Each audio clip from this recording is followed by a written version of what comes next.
Masum is playing a active role and he's the key person বলতে পারেন যে না আমাদের সংগঠনের key person. He's behind me.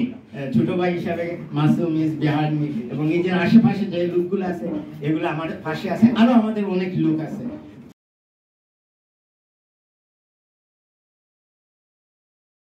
Press ক্লাবের সম্মানিত সভাপতি ইকরামুল কবির মহোদয়কে মঞ্চে আসন গ্রহণ করার জন্য আমাদের সঙ্গে আসলে নবাব যে কথা বলছিলাম ইস্টার্ন চ্যারিটি সম্পর্কে বক্তব্য রাখবেন আমাদের ইস্টার্ন চ্যারিটির যিনি চেয়ারম্যান।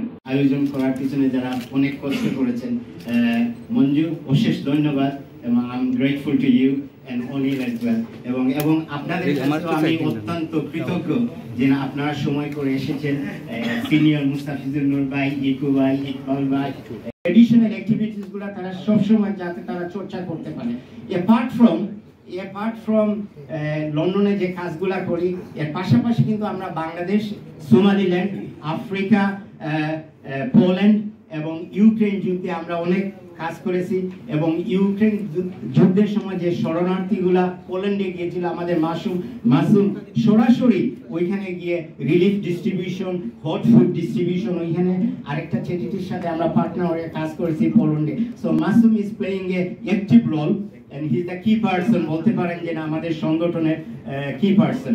He's behind me. ছোট ভাই হিসাবে মাসুম is behind me এবং এই যে আশেপাশে যে লোকগুলো আছে এগুলো আমার পাশে আছে আরো আমাদের অনেক লোক আছে। তো এই বাংলাদেশ পোল্যান্ডের কথা বললাম আমরা টার্কিতে যে ভয়াবহ হয়েছিল ভূমিকম্প ওইখানে আমরা সাহায্য করেছি এছাড়া আমরা বাংলাদেশে প্রতি রমজান মাসে আমরা ফুড প্যাক বিতরণ করি বিভিন্ন অঞ্চলে বিশেষ করে যেগুলাতে প্রয়োজন সেই অঞ্চলে আমরা ফুড প্যাক বিতরণ করে থাকি।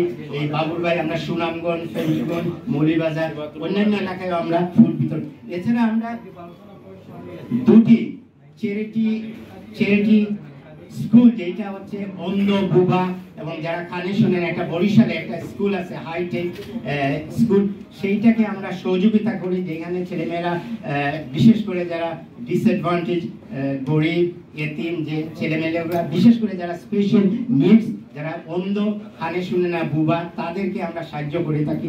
এইভাবেই আমাদের কার্যক্রম বাংলাদেশ এবং বিভিন্ন দেশে পরিচালনা করে থাকি।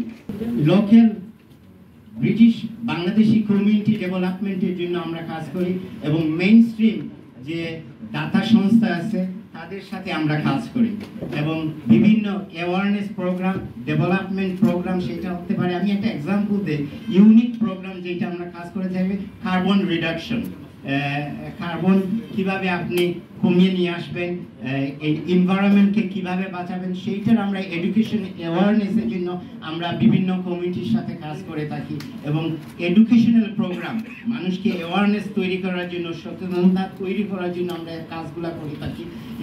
এরপর আমরা হোমলেস যারা গৃহহীন তাদের সাথে আমরা কাজ করি। এছাড়া আমাদের অনেকগুলো প্রোগ্রাম রয়েছে মেইন স্ট্রিমের সাথে যেহেতু আমরা কাজ করি সেগুলো হচ্ছে সাধারণত আরেকটা এটা উদাহরণ দিতে চাই ইকু ভাই এখানে আমার পাশে দাঁড়িয়ে আছে আমরা একটা প্রোগ্রাম করেছিলাম লন্ডনে এনভায়রনমেন্টের উপরে ট্রেনিং সেশন ছিল।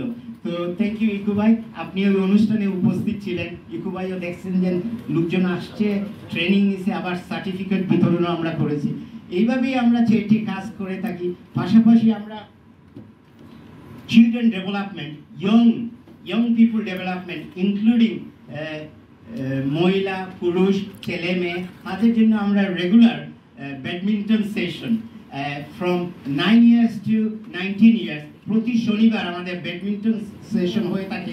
তাদেরকে কিভাবে ডেভেলপমেন্ট করব আমরা কিভাবে তারা মেইন স্ট্রিমে তারা ব্যাডমিন্টন খেলবে তাদের জন্য আমরা সেশন আরেকটা আমরা শনিবারে প্রত্যেক দিন 3টা থেকে 3:30 থেকে 5:30 আপনারা বিশ্বাস করবেন না মহিলাদের ডেভেলপমেন্টের জন্য আমাদের ব্যাডমিন্টন সেশন হয়ে থাকে। তো আমরা এনকারেজ করি উৎসাহ দেই যারা মহিলারা যাতে স্পোর্টসে আমাদের মহিলারা যারা আছেন বিশেষ করে বাংলাদেশি যারা আছেন তাদেরকে আমরা উৎসাহ প্রদান করে থাকি যাতে ব্যাডমিন্টনে তারা স্পোর্টসে অংশগ্রহণ করতে পারেন।